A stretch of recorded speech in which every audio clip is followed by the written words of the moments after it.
Hello, people of YouTube. Welcome to Ask Me About Dyslexia. My name is Pam Spock, and I'm a dyslexia specialist.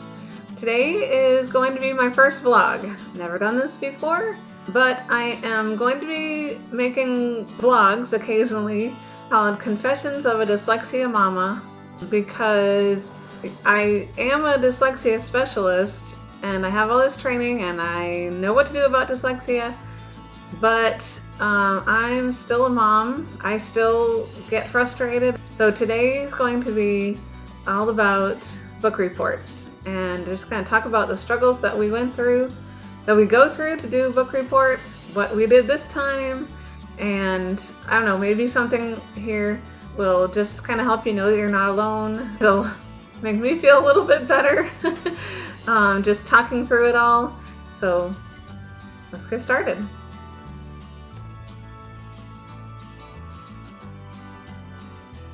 Okay, so I love books, I love reading, but my son does not because he's dyslexic and reading is really hard for him. He has gotten to the point now where he's in 6th grade.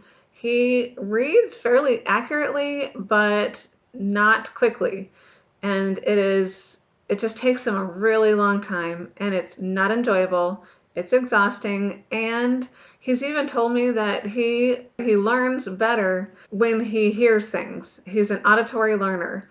And so if you read stuff to him, then he's going to get it. But if he tries to read it himself, he's so focused on decoding, just reading it, that he is not really getting anything from it. And it's a miserable experience. I don't want reading to be miserable. And I'm not opposed to book reports. I have been a teacher. I have assigned book reports. I have taught how to do book reports. I have assigned all different types of book reports, not just the written kind. I've done different projects, and I think book reports are great. I especially love listening to oral reports. It's just fun, and some kids would rather give an oral report than do a written report. And so this is the final book report of several that we've done this year, and with each book that came along, I read the book. Sometimes I would have him read a little bit, a page or two here and there, but for the most part, I just read it to him. This book report should have been awesome because it was very open-ended. It was basically, you can pick whatever book you want. You have to get it approved by the teacher. And then you can do pretty much anything that you want to report on the book. You could make a model. You could do a play. You could write a poem. You could write a song. You could cook some food. You could make a video. Just any way that you wanted to present it, except for actually writing a report and getting up there and reading it. But you had to, do something and present it to the class. So I'm like, great, this is wonderful. And this is a way that the teacher gives students who aren't super strong in writing a chance to shine. I'm totally behind this project, except for the fact that I have to be highly involved. I told you, this is a confessions video, okay? I'm just keeping it real, folks. Okay, so on the day that my son was first told about the report was the same day that I actually came across a list of books that are really good for kids who have dyslexia to read, to understand more about themselves, and for other kids to read so they understand dyslexia, or maybe books that teachers might want to read to their class so that they can understand different ways that kids learn. Anyways, books that are really good for dyslexia.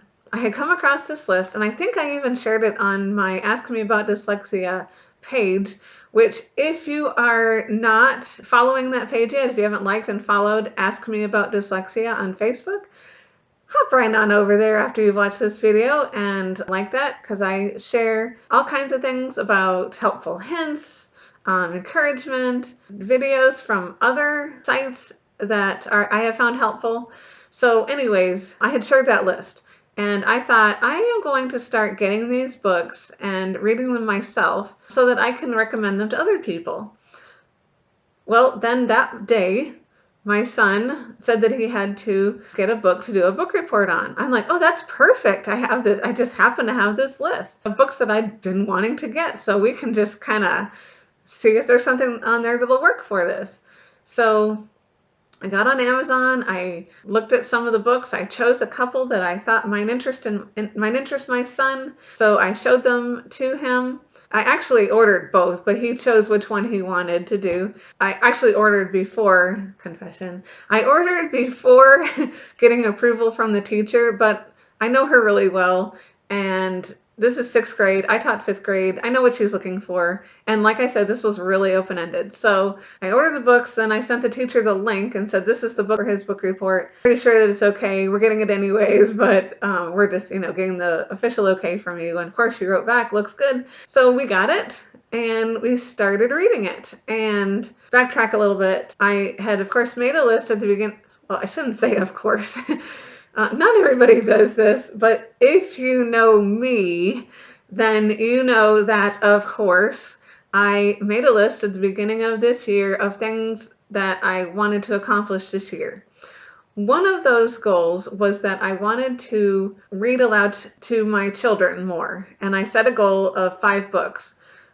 This is now May, and we are on our 6th book, I think. So we've already passed that goal, but anywho, neither of my kids like to read, and I know that it is super important for just life, for to understand how the world works, to get this just life experience outside of your own, to build vocabulary. And so knowing that it's important and they're not going to do it on their own, I decided we are going to do this. And so pretty much every night after dinner, we read a chapter from a book. Since we needed to read this book anyways, and the whole family would benefit from this story, that's how we did it, is we read a chapter a night out of this book until we were done. And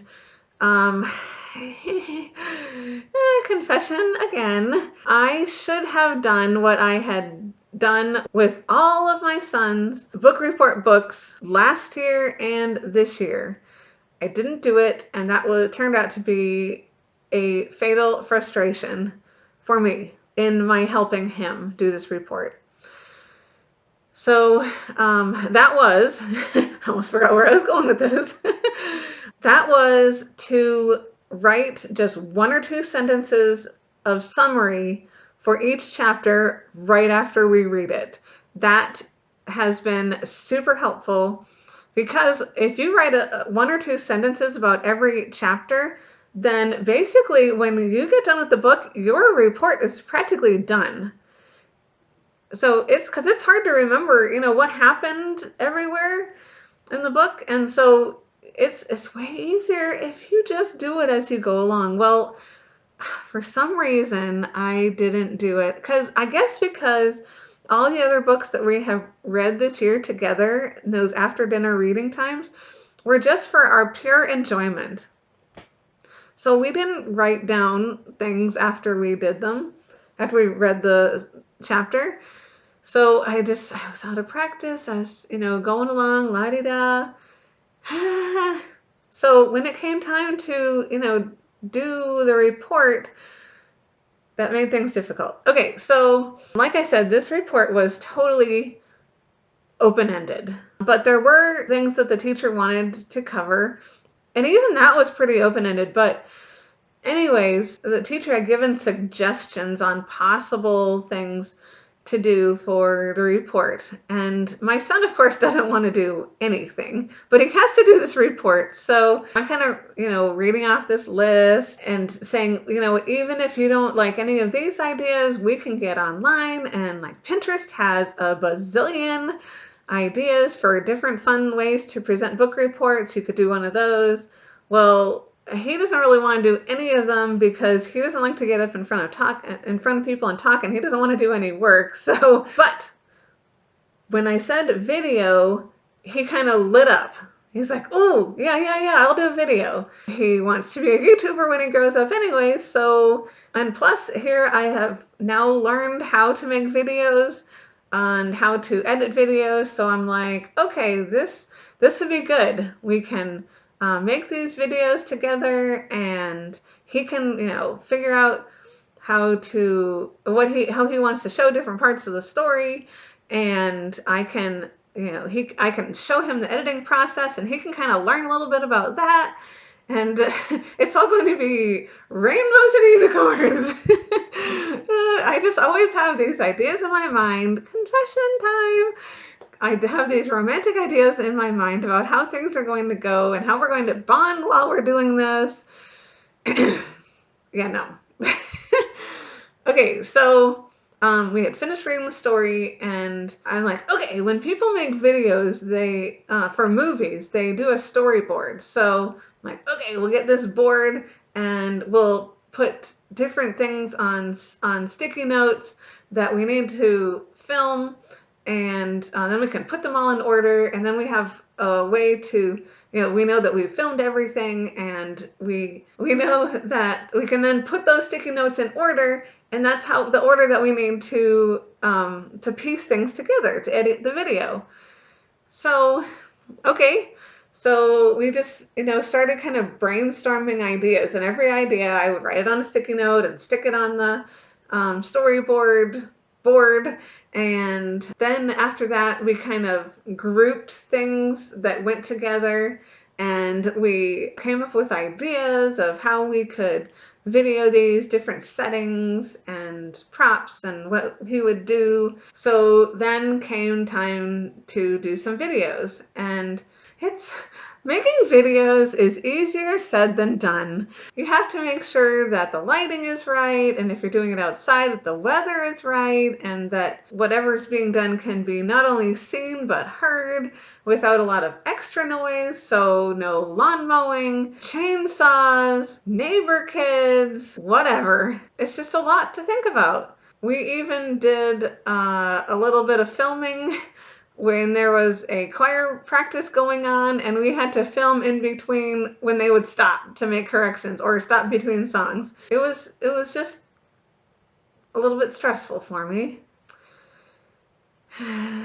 My poor son not only has dyslexia and dysgraphia, but he also has ADHD, and along with all of that goes executive function disorder.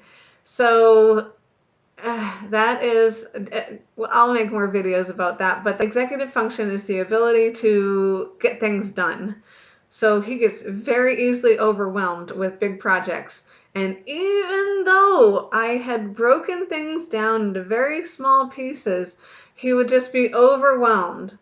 Even though I'm right there with him, I'm helping him do this, he just gets overwhelmed. And I'm a patient person. I work with kids one-on-one. I am used to breaking things down into tiny little pieces. But for some reason, when it's your own child, confession time, it's harder. So, this comes back to how I made the fatal mistake of that I should have had us write down just a 1 or 2 sentence summary of every chapter as we went along. By the time that we got around to where he needed to just kind of tell the basic summary of the story, we had nothing, and he had nothing, and I was having a hard time no matter what I said to try to get him, to guide him. What happened at the beginning, what happened at the middle, what happened at the end. No matter what I did, he wasn't, I don't know. Confession. I could not eke it from him. And so I just got frustrated, and it was down to just the summary and like one other little video. But I was so stressed between this report, which I was highly involved in, and I'm glad that I'm able to help him, because there's other parents who, they just can't help. They may be dyslexic themselves.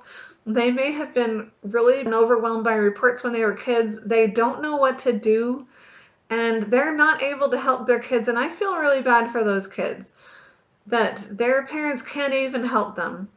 And so I'm glad that I am able to help. I am willing to help. I have no objection to projects and reports. They are good. And this is better than having to write a report.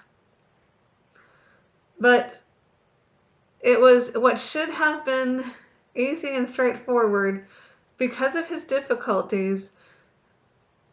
And because I was trying to get him to do as much as possible on his own with my guidance, it just made it stressful. So I got to a point where there was only just a couple of things left, and I had to take a break and delegate to my husband. He knows he's not a project person. These things just fall to me. And but I can't do it all. And this is a busy time of the year, and my anxiety had been rising, and I started to feel like I was drowning. And so I got, and my son was frustrated, I was frustrated, and it got to a point where I had to go take a break, go take a walk. I told my husband what those two things that needed to be done were, and he got it done. And I'm thankful that I have him, and he can pick up where I leave off when I get frustrated. And I'm thankful for that support, that we can work together on things. So yeah, we got that report done. I helped my son get that all organized and to do the editing. There was he couldn't just show a video. He had to also do a little bit of talking, because that's kind of the point of the thing, is to present something. So I helped him make a little note card to remind him of what he needed to say. That he was like, basically that part he was talking about like his favorite parts of the story, why he liked the story, would he recommend the story? Yeah. I guess I just wanted to tell this story to show that I am real. I get frustrated too. It's always a process. You have to break things, and I also want to kind of share the process that I went through with him, so that maybe you could see how you could help your child with a big project. Start early. Thankfully, my son actually somehow remembered to tell me on the very first day when it was assigned, I need to get a book. Because, bless his heart, he forgets a lot of stuff. But he did tell me about that. And, we got right on it that very day. The book was on its way from Amazon. We were getting approval from the teacher. We started reading it as soon as we got it. We should have. So this is what you need to do, okay? You need to take notes on the book as you go along. Just 1 or 2 sentences for every chapter is good enough. If you need more information later, at least you know where to go back to in the story, because you kind of have that basic framework. So we worked at a good pace. We were done with the book, at least I think like a week and a half before he had to present. Or no, it was like 2 weeks before he had to present. So we had plenty of time. We made our storyboard. We filmed a video over a period of several days. He even had a haircut in the middle of it, so his hair is longer than others and shorter.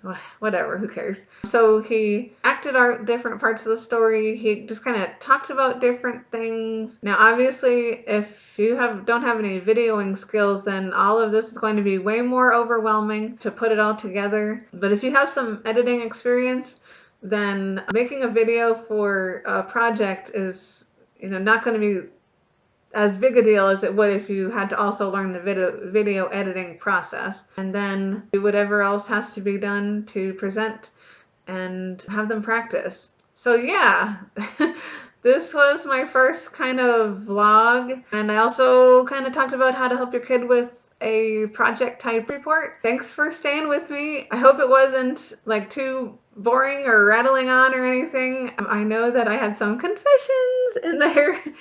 I just want to reiterate that I don't mind helping my son, and I don't mind projects. Projects are good because projects allow kids who are not good at the writing thing to do something in a way where they will shine. They might be an actor, they might be a singer, they might be great at building things. I was hoping that my son would want to build something, but we couldn't really come up with anything that he could build for this story. So, but anyways, he was excited about making a video, and if I can get him excited about a project, then hopefully it's going to go better. So find something that your kid is good at if you're doing a project and use that. Use that strength to let them shine. There will be more confession videos in the future, I'm sure, because I am not perfect. Far from it. And let me know if you like this kind of video. It's just less formal and but it's kind of me talking to you and just kind of, I don't know, venting my frustration and showing my imperfections. Do you like that kind of thing? I'll keep making videos that are more teaching type of things because that is necessary too. But I get a lot of questions about people. They talk to me about their frustrations and I'm able to share with them that I'm going through those same things. So I guess that's why I felt like this was appropriate for this channel, is because part of getting answers is knowing that you're not alone. And so you're not alone, okay? Keep struggling on.